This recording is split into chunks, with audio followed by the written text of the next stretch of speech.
പക്ഷേ ഈ Kerala men's association, ഈ വട്ടിയൂർക്കാവ് അജിത് കുമാർ എന്ന് പറയുന്ന ഒരു പുള്ളിയാണ് അതിൻ്റെ പ്രസിഡന്റ്. ഈ കേരളത്തിലെ ആണുങ്ങൾക്ക് നീതി നിഷേധിക്കപ്പെടുന്നതിനെതിരായിക്കൊണ്ടുണ്ടാക്കിയൊരു സംഘടനയാണ്. സത്യം പറഞ്ഞാൽ ഇതിന് രണ്ട് വശങ്ങളാണ് ഇപ്പോൾ ചർച്ച ചെയ്യപ്പെടുന്നത്. ഒന്ന്, ആണുങ്ങളുമായി ബന്ധപ്പെട്ട് സ്ത്രീകൾ എന്ത് പരാതി കൊടുത്താലും അതിലൊരു പ്രാഥമിക അന്വേഷണം പോലും നടത്താതെ കേസെടുക്കുകയും അവരെ ദ്രോഹിക്കുകയും പിന്നീട് അവർ സമൂഹത്തിന് മുമ്പിൽ അപമാനിക്കപ്പെട്ട് നടക്കേണ്ട ഒരവസ്ഥ വരികയും പിന്നീട് മാധ്യമങ്ങൾ അതൊന്നും തീർത്താത്തൊരവസ്ഥയും ഉണ്ട്. ഒന്ന്. രണ്ടാമത്തത്, ഇതിനെതിരെ കൊണ്ടുവന്നൊരു സംഘടന, ഈ മെൻസ് അസോസിയേഷൻ എന്ന് പറയുന്ന സംഘടന, ഇവർ ചെയ്യുന്നത് ഇത്തരം നീതി നിഷേധിക്കപ്പെട്ട പുരുഷന്മാരുടെ കാര്യങ്ങൾ പറയുന്നതിനൊപ്പം ഇവരെന്താണ്, സകലമാന പീഡനത്തിലും പെട്ട ആളുകൾക്ക് മാലയിട്ട് സ്വീകരിക്കുക.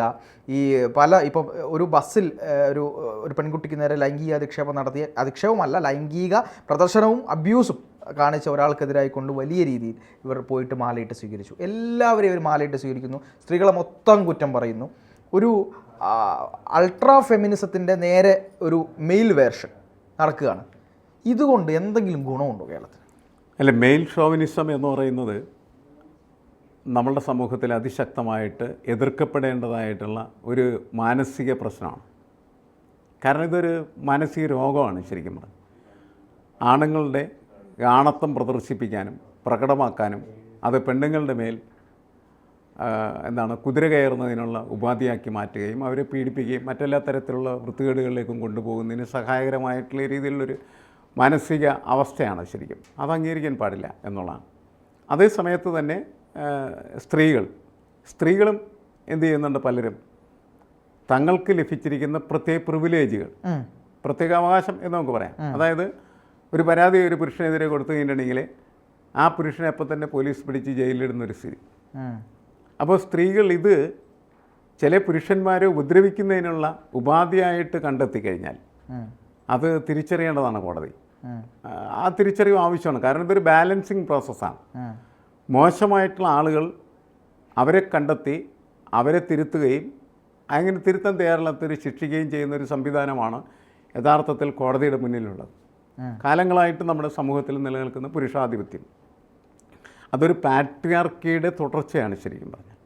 പാട്രിയാർക്കി എന്ന് പറയുന്നത് ഈ പുരുഷാധിപത്യമാണ്, അതിൻ്റെ തുടർച്ചയാണ്. അത് എന്നും എല്ലായിടത്തും നടന്നുകൊണ്ടിരിക്കുകയാണ് ചെയ്യുന്നത്. എല്ലാ മേഖലയിലും പുരുഷന്മാർക്ക് ആധിപത്യമുള്ള ഒരു സ്ഥിതിയാണ്. അത് ശരിയല്ല എന്ന ലോക കാഴ്ചപ്പാടാണ് സ്ത്രീ സമത്വത്തിനും സ്ത്രീ ശാക്തീകരണത്തിനും വലിയ തരത്തിൽ പ്രാമുഖ്യവും പ്രാധാന്യം ലഭിക്കുന്ന തരത്തിലേക്ക് കാര്യങ്ങൾ കൊണ്ടുപോയി. അതിൻ്റെ ഭാഗമായിട്ടാണ് ഫെമിനിസത്തിൻ്റെ വളർച്ചയൊക്കെ. ഈ ഫെമിനിസ്റ്റുകൾ പലപ്പോഴും മെയിൽ ചോവനിസത്തെ അതിശക്തമായിട്ട് എതിർക്കുന്ന ആളുകൾ മാത്രമല്ല, അവർ ഫീമെയിൽ ചോവനിസ്റ്റുകളായിട്ട് മാറാൻ ആഗ്രഹിക്കുന്നവർ. ആണുങ്ങളെ ചൂലിനടിക്കുന്നു, അല്ലെങ്കിൽ ആണുങ്ങളെ അധിക്ഷേപിക്കുക, തല്ലുക. കേരളത്തിൽ തന്നെ നമ്മൾ സിനിമാ രംഗത്തൊക്കെ ഇത് കണ്ടതാണ്. പല രീതിയിലും അവരുടെ പ്രവർത്തനങ്ങളൊക്കെ വന്നതാണ്. ഇതൊന്നും ശരിയല്ല. ആണായാലും പെണ്ണായി കഴിഞ്ഞാലും ശരിയായ കാര്യങ്ങൾ ചെയ്യാനായിട്ട് പാടുള്ളൂ. പക്ഷേ മെൻസ് അസോസിയേഷൻ ചെയ്യുന്ന കാര്യങ്ങളെന്ന് പറയുന്നത് സകലമാന പീഡകർക്കും സംരക്ഷണം നൽകി അവരെ മാലയിട്ട് ആഘോഷപൂർവ്വം എഴുന്നള്ളിക്കുന്ന സ്ഥിതിയാണ്. ഇതൊരു വൃത്തിയാണെന്ന് പുരുഷന്മാർക്ക് സമൂഹത്തിന് മൊത്തം നാണക്കേടുണ്ടാക്കുന്ന ഒരു പ്രവൃത്തിയായിട്ട് അത് മാറിത്തീരുകയാണ് ചെയ്യുന്നത്. ഇവർക്കൊരു നാണമില്ലാതായി. ആ നാണമില്ലാത്തതിൻ്റെ പേരിലാണ് നേരത്തെ സൂചിപ്പിച്ചതുപോലെ ബസ്സിലൊക്കെ ലൈംഗികമായ വൃത്തികേട് കാണിക്കുന്നവന്മാരെയൊക്കെ മാലയിട്ട് വഴി കൂടി ഇങ്ങനെ എഴുന്നള്ളിച്ചിട്ടുണ്ട്. എന്നിട്ട് പുരുഷന്മാർക്ക് എന്ത് വേണം, പുരുഷന്മാരെ എന്ത് ചെയ്യണം എന്നിവർ ചോദിക്കുകയാണ് ചെയ്യുന്നത്. ഞങ്ങൾക്ക് എവിടെ നീതി? എന്നിട്ട് പെണ്ണുങ്ങളെ മുഴുവൻ ചീത്ത പറയും, അധിക്ഷേപിക്കുക. അതെങ്ങനെയാണ് ഒരു ബാലൻസ്ഡ് സൊസൈറ്റിയെ നിർമ്മിക്കുക? അസാധ്യമായ കാര്യമാണ് എന്നാണ് എനിക്ക് തോന്നുന്നത്. പക്ഷേ ഇതിൽ ഒന്ന് രണ്ട് കാര്യങ്ങൾ പറഞ്ഞോട്ടെ. അതായത് തിരുവനന്തപുരത്ത് ഒരു പിതാവിനെതിരെ ഒരു പരാതി കൊടുത്തു. മകളെ പീഡിപ്പിച്ചു എന്നങ്ങനെയാണ് പരാതി. ആ പരാതി വന്നു, വളരെയധികം അദ്ദേഹം ക്രൂശിക്കപ്പെട്ടു. പിന്നീട് അത് തെറ്റാണ് എന്ന് തെളിഞ്ഞപ്പോൾ അത് ഈ മെൻസ് അസോസിയേഷൻ്റെ ഇടപെടലിലൂടെയാണ് അത് തെറ്റാണ് എന്ന് തെളിഞ്ഞത്. പിന്നീട് അതിൻ്റെ കാര്യങ്ങളൊക്കെ നടക്കുന്നുണ്ടായിരുന്നു. പക്ഷേ അത് നമ്മൾ കേട്ടു. അതോടൊപ്പം തന്നെ പക്ഷേ അത് കേട്ടത് ഇത്തരത്തിൽ അവരുടെ ചില മാധ്യമ വാർത്തകളിലൂടെയാണ് നമ്മൾ ശ്രദ്ധയപ്പെടുന്നത്. പക്ഷേ മെൻസ് അസോസിയേഷൻ ഇത്തരം വൃത്തികേടുകൾ ചെയ്താൽ, അതായത് എല്ലാ ആളുകൾക്കും പീഡകർക്കും ആളുകൾക്കും വേണ്ടി വാദിക്കാൻ ഇറങ്ങിയാൽ, യഥാർത്ഥത്തിൽ പീഡിപ്പിക്കപ്പെടുന്ന, യഥാർത്ഥത്തിൽ കുടുക്കിലാക്കപ്പെടുന്ന പുരുഷന്മാരെ പറ്റി ഇവർ പറഞ്ഞാൽ പോലും പൊതുസമൂഹം അത് യാതൊരു വിലയ്ക്കും എടുക്കാത്ത ഒരു സാഹചര്യത്തിലേക്ക് പോകുമെന്നുള്ളത് യാഥാർത്ഥ്യമല്ലേ എന്നാണ് ഒന്നാമത്തത്. രണ്ടാമത്തത്, ഹൈക്കോടതി ഇന്നലെ ബോബി ചെമ്മണ്ണൂരിൻ്റെ കേസുമായി ബന്ധപ്പെട്ട് ചില പ്രധാനപ്പെട്ട നിരീക്ഷണങ്ങൾ നടത്തിയിട്ടുണ്ട്. ഒരു തരത്തിലും ആരും ആരെയും, ബോബി ചെമ്മണ്ണൂർ എന്ന് മാത്രമല്ല, ആരും ആരെയും ബോഡി ഷെയ്മിങ് ചെയ്യാൻ പാടില്ല. മെലിഞ്ഞതോ കറുത്തതോ അവൻ്റെ ശരീര സാധനങ്ങളോ ഇതൊക്കെ വെച്ചുകൊണ്ട് കമൻ്റ് ഇടുന്നതും സംസാരിക്കുന്നതും ആക്ഷേപിക്കുന്നതും കർശനമായി തടയണമെന്നാണ് ഹൈക്കോടതിയുടെ ഉത്തരവിലുള്ളത്.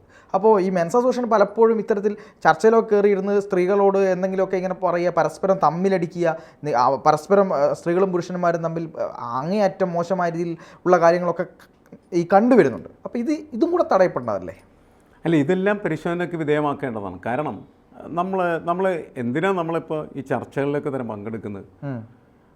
നമ്മളുടെ ചുറ്റുപാട് ഉള്ള സംവിധാനങ്ങളൊന്ന് ബാലൻസ് ചെയ്യാൻ വേണ്ടിയിട്ടാണ്. അതെ, ചർച്ചകളുടെയും സംവാദങ്ങളുടെ ഒരു പ്രസക്തി എന്ന് പറഞ്ഞാൽ അതാണ്, സംവാദങ്ങളുണ്ടാവണം.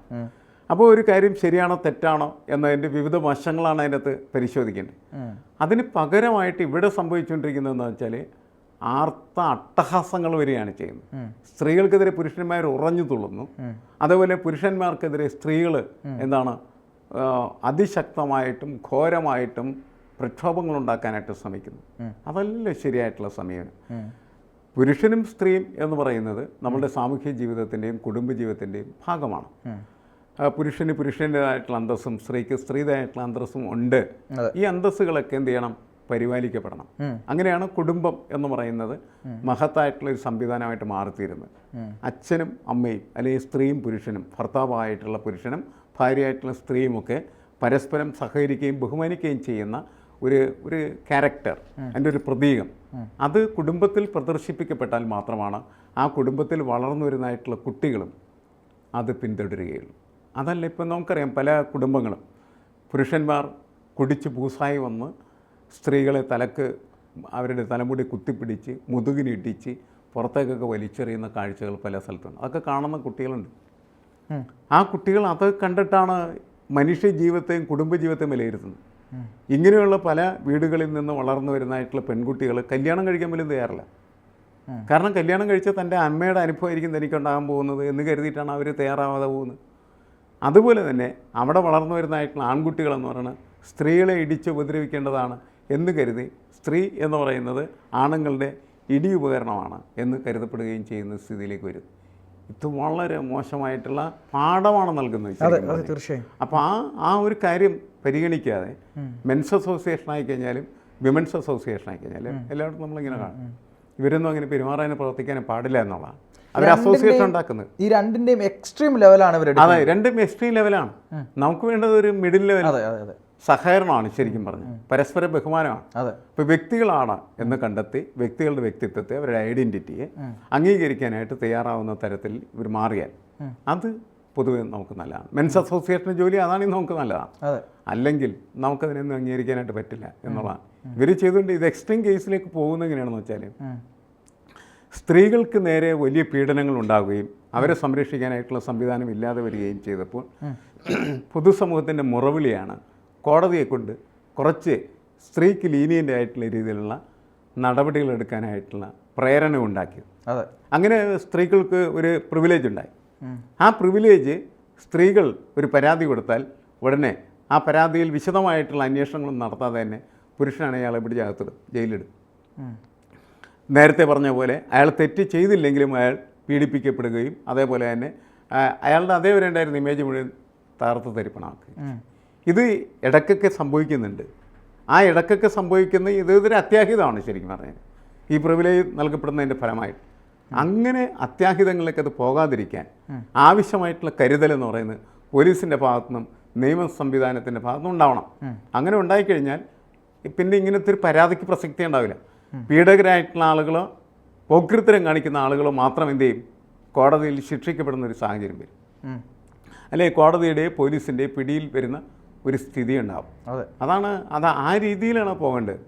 എല്ലാത്തിനും അതിൻ്റേതായിട്ടുള്ള നിയന്ത്രണങ്ങൾ വേണം. ആ നിയന്ത്രണ രേഖകൾ ലംഘിക്കപ്പെടുമ്പോൾ എല്ലാം പ്രശ്നങ്ങൾ നിർമ്മിക്കുന്നതായി മാറുകയാണ് ചെയ്യുന്നത്. എന്തായാലും നമുക്ക് ഈ മേൽചോവിനിസത്തിൻ്റെ ശക്തരായിട്ടുള്ള വക്താക്കളായിട്ട് വരുന്ന ഈ മെൻസ് അസോസിയേഷൻ്റെ പ്രവർത്തനത്തെ ന്യായീകരിക്കാൻ ഒരിക്കലും സാധ്യമല്ല. അവരോട് നമുക്ക് പറയാനുള്ളത് ആവശ്യമുള്ള കാര്യങ്ങളിൽ ഇടപെടുക, അനാവശ്യ കാര്യങ്ങളിൽ ഇടപെടാതിരിക്കുക. അങ്ങനെ ശരിയായിട്ടുള്ള കാര്യത്തിന് വേണ്ടിയിട്ട് അല്ലെങ്കിൽ ഒരു കറക്റ്റീവ് ഫോഴ്സ് എന്ന നിലക്ക് നിങ്ങൾ ഇത്തരം വിഷയങ്ങൾ ഇടപെടുകയാണെങ്കിൽ അതിന് സമൂഹത്തിൻ്റെ അംഗീകാരം ഉണ്ടാകും. അല്ലെങ്കിൽ സമൂഹം നിങ്ങളെ അങ്ങനെ തന്നെ ചവറ്റുകൊണ്ടിലേക്ക് ഡസ്റ്റ്ബിന്നിലേക്ക് വലിച്ചെറിയും. തീർച്ചയായും.